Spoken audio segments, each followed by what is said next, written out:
Ayun mga paps, so ayun, dito pala mag-umpisa yan. Pag makita niyo yung GSIS na yan, dito na yung Diwata Pares.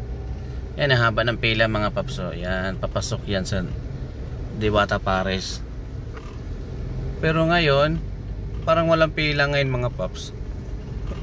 Ayun, kung sino yung gustong pupunta dito sa Diwata Pares, yun, dito lang yung location nyo. Ayun, ayun mga paps, Diwata Pares.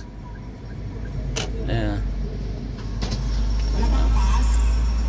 Yan, ang ingay ni Diwata dun, Dapat may gas, di puro salamat na lang. Ano ba ito? Ayan.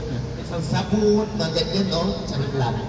Hindi, maraming salamat sa import nyo dahil Ayan, binibigyan ko naman ganyan. Diwata. Pinala ko ng pera. Sorry nga.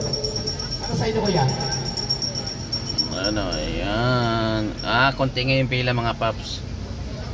Ayan mga paps, si Diwata nagsasalita. Ayun.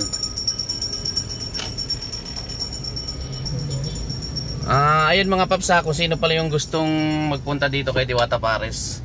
Dito lang yan, malapit sa GSIS. Ayun, sige, let's go. Punta na kayo dito.